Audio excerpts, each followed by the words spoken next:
For more than 50 years, the Kuwait Fund has been working to support the poorest nations across the world. Founded in 1961, it was the first development fund to be set up by an emerging nation. Abdul Wahab Al-Beda is the fund's Director General. When we started, international aid is not very well known as it is right now. But we thought it was needed to assist other Arab countries in the region.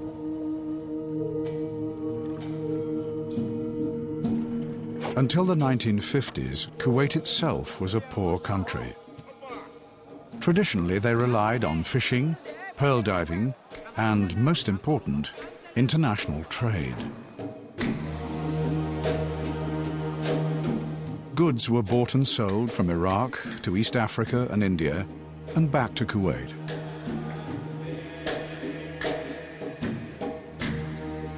Our trading with others, we developed this idea of interdependence. The idea of a global citizen is not an alien concept to Kuwaitis. We have always been global because our survival depends on it. In 1961, Kuwait gained independence, by which time the discovery of oil had brought a new era of national prosperity and opportunity. We got our independence in June of 1961. And guess what? 4 months later, the Kuwait Fund was established. We thought that we should share part of our wealth because we were in that position before. And this is how we developed our character and projected our role in the world.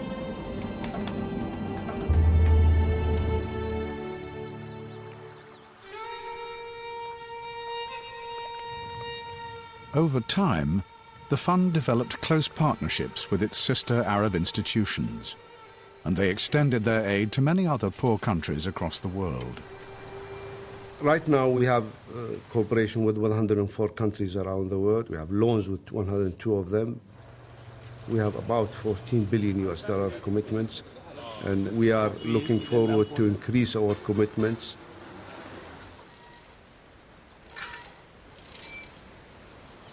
One of the most effective things that the Arab funds and aid organizations have done is be able to come together on large projects, particularly infrastructure projects. These projects are critical to basically address some of the issues.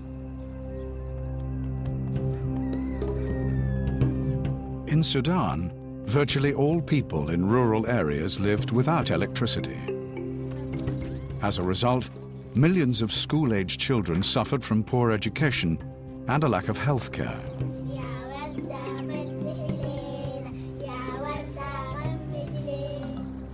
In 2002, the Kuwait Fund was first to commit to the construction of the Merowe hydroelectric dam across the Nile.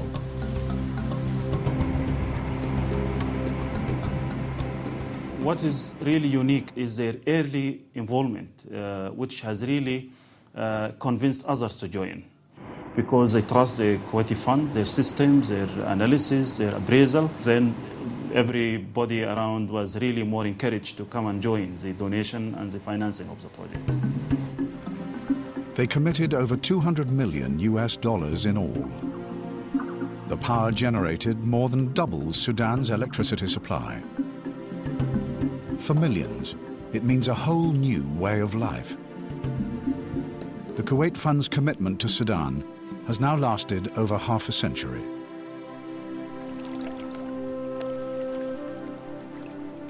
Gambia, in West Africa, is a country also shaped by its great river.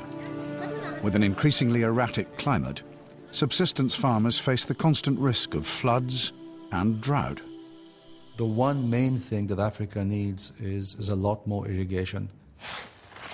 The more you depend on rain, the less productivity you're going to be having, because you're depending on something that may come, may not come at the right time.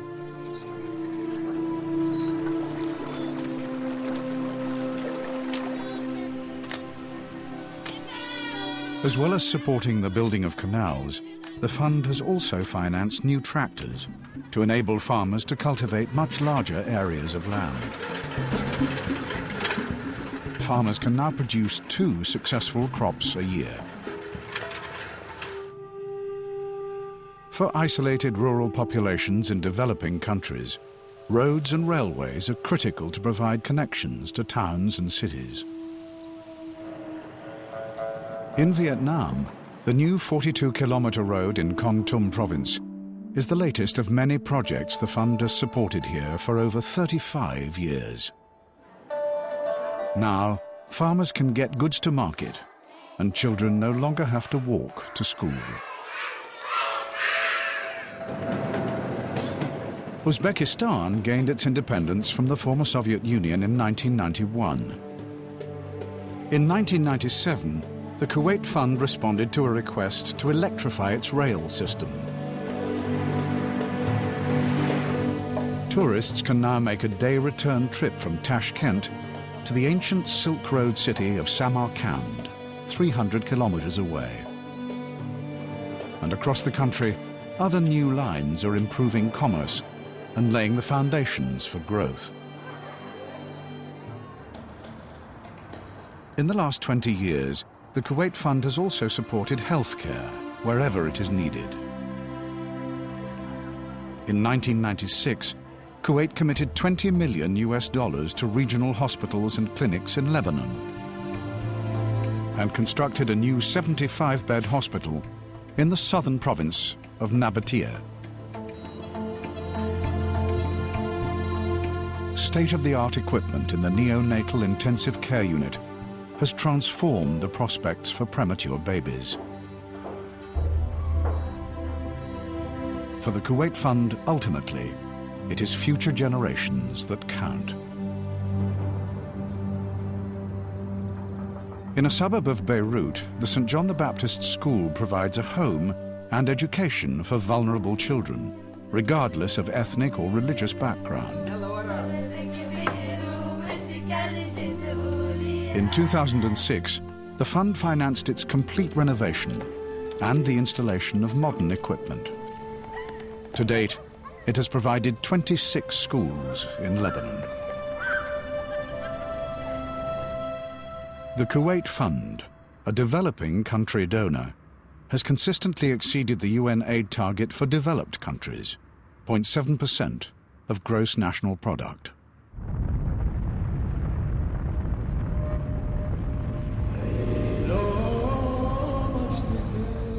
In 1990, the true impact of the fund on all the people it had helped was suddenly realized when Kuwait was invaded by Iraq. God works in a mysterious way. When Kuwait was in a time of peril, at the time when Kuwait was attacked and occupied, lots of these countries, the poor countries, they instantaneously came to our support. We did not ask for it. I mean, they knew us. They knew what kind of people we are. We went to them and we extended assistance with no strings attached, with no quid pro quo deals. It's just honest to God desire to help.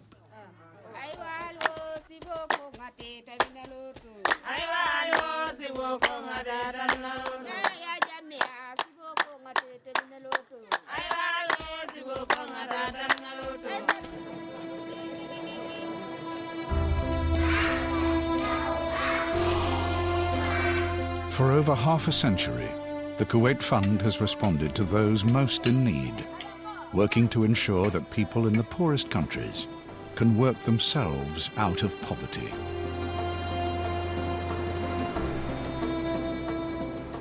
The Kuwait Fund, helping people help themselves.